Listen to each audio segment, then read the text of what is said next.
안녕하세요. 복음, 사랑, 생명이 흐르는 아침 이정훈 목사입니다. 오늘도 이렇게 아침 묵상을 참여해 주셔서 감사합니다. 함께 아침 묵상을 통해서 우리의 신앙이 더욱더 건강하고 생명력 넘치는 그런 믿음으로 성장하기를 바랍니다.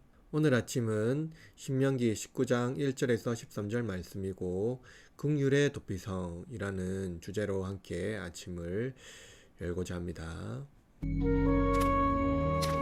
내 하나님 여호와께서 이 여러 민족을 멸절하시고 내 하나님 여호와께서 그 땅을 내게 주심으로 내가 그것을 받고 그들의 성읍과 가옥에 거주할 때 내 하나님 여호와께서 내게 기업으로 주신 땅 가운데에서 새 성읍을 너를 위하여 구별하고 내 하나님 여호와께서 내게 기업으로 주시는 땅 전체를 새 구역으로 나누어 길을 닫고 모든 살인자를 그 성읍으로 도피하게 하라. 살인자가 그리로 도피하여 살만한 경우는 이러하니 곧 누구든지 본래 원한이 없이 부지중에 그의 이웃을 죽인 일, 가령 사람이 그 이웃과 함께 벌목하러 삼림에 들어가서 손에 도끼를 들고 벌목하려고 찍을 때에 도끼가 자루에서 빠져 그의 이웃을 맞춰 그를 죽게 함과 같은 것이라.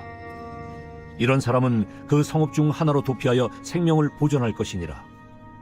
그 사람이 그에게 본래 원한이 없으니 죽이기에 합당하지 아니하나 두렵건대 그 피를 보복하는 자의 마음이 복수심에 불타서 살인자를 뒤쫓는데 그 가는 길이 멀면 그를 따라잡아 죽일까 하노라.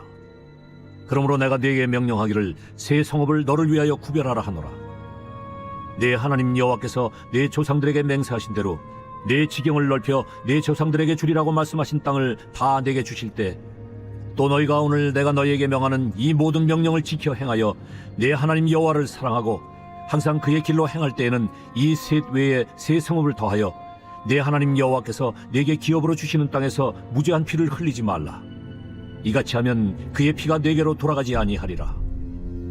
그러나 만일 어떤 사람이 그의 이웃을 미워하여 엎드려 그를 기다리다가 일어나 상처를 입혀 죽게 하고 이 한 성읍으로 도피하면 그 본 성읍 장로들이 사람을 보내어 그를 거기서 잡아다가 보복자의 손에 넘겨 죽이게 할 것이라.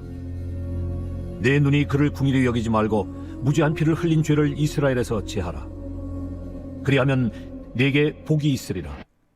하나님께서는 이스라엘이 차지할 땅에 있는 이방 민족을 그들의 소유와 함께 진멸하셨습니다. 그리고 차지한 땅에서 새 성읍을 구별하여 도피성을 만드셨는데요. 새 성읍은 루벤의 베셀, 가세의 길르앗 라못, 그리고 므낫셋의 골랏입니다. 그리고 도피성에서 하나님께서 모든 살인자를 모으셨고 그 도피성에 도피시켰습니다. 그러나 모든 살인자 중에 살만한 경우, 즉 죽은 자에게 어떠한 원한이 없고 부지 중에 의도 없이 실수로 죽인 경우 도피성에서 보복을 피할 수 있지만 죽은 자를 의도적으로 죽이려고 해를 가한 사람은 성에서 그들의 생명을 보존할 수 없도록 하셨습니다. 만약 우리의 가족이 누군가에 의해 해를 당한다면 우리는 그를 용서하지 않을 것입니다. 그가 고의로 해를 가하든 부지중에 해를 가하든 그에 대한 분노와 복수심이 불같이 일어납니다.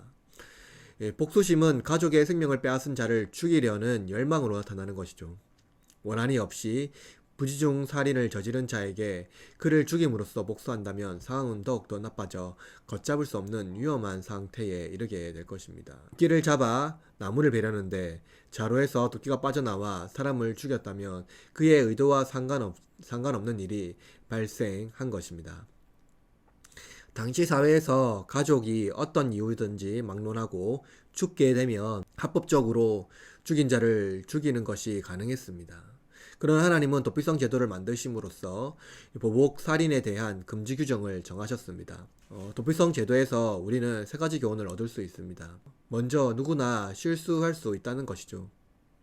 우리의 의도와 상관없이 생각지도 못한 일이 발생하기도 하고 그 상황이 나빠질 수도 있습니다.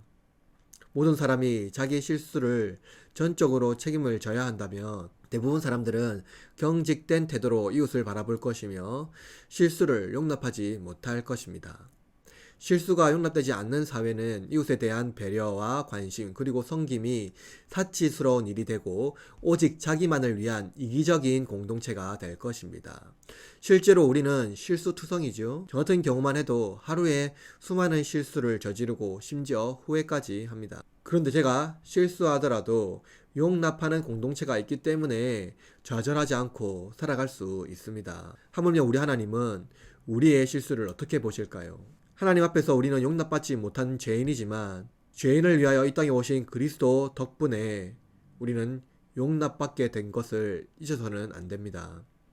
우리가 그리스도로 인하여 용납받았습니다. 오늘도 실수하지만 하나님의 긍휼과 그 크신 사랑에 힘입어 좌절하지 않고 기쁨의 은혜를 누릴 수가 있는 것이죠. 우리도 이웃의 실수를 용납할 수 있습니다. 의도적이지 않는 부지 중에 일어난 실수를 용서하지 못한다면 우리는 경직된 자세로 도피성을 저주하게 되고 이웃을 용납하지 못하게 될 것이지요. 둘째로 죄에 대한 분명한 정의입니다.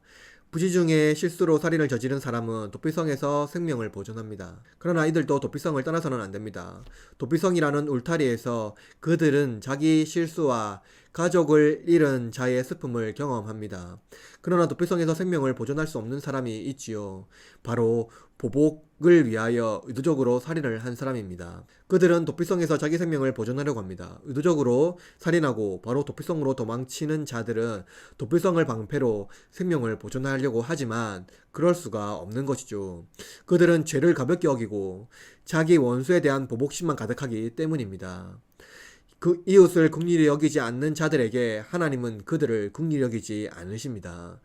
그들은 자기 죄에 대한 값을 받아야 하는 것이죠. 그들은 이웃을 보복함으로써 하나님의 섭리와 긍휼을 무시하기 때문입니다.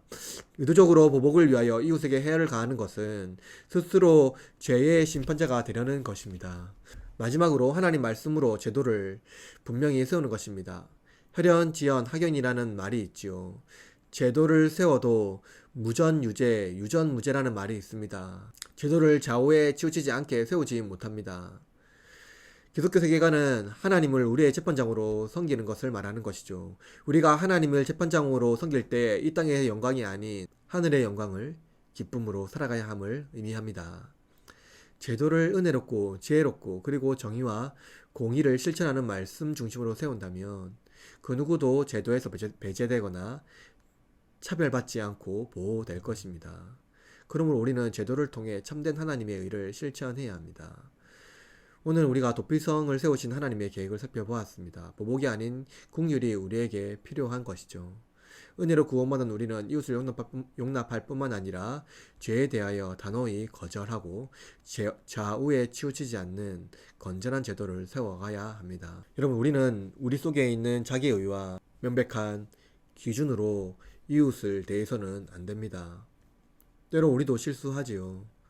우리의 실수가 용납된 것처럼 우리의 이웃의 실수도 용납되어야 하고, 또한 그렇다고 해서 바른 정의가 무시되어서는 안 된다는 것입니다. 바르게 정의를 세우되 하나님의 긍휼을 잊어서는 안 됩니다.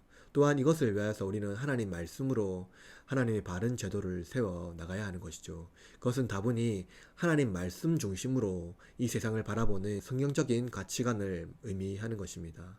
그러므로 우리는 긍휼의 도피성, 이 하나님께 세우신 이 제도를 바르게 성경적으로 세워나가며 하나님의 긍휼하심과 하나님의 정의가 바르게 세워나가는 것을 기대하며 오늘 하루도 그 하나님의 도피성, 그 제도를 우리 삶에 실천하며 이웃에 대한 긍휼함과 또 하나님께 세우신 정의를 바르게 세워나가는 저와 여러분이 되기를 바랍니다. 오늘도 여러분의 하루를 응원하며 복된 삶을 살아내시기를 바랍니다.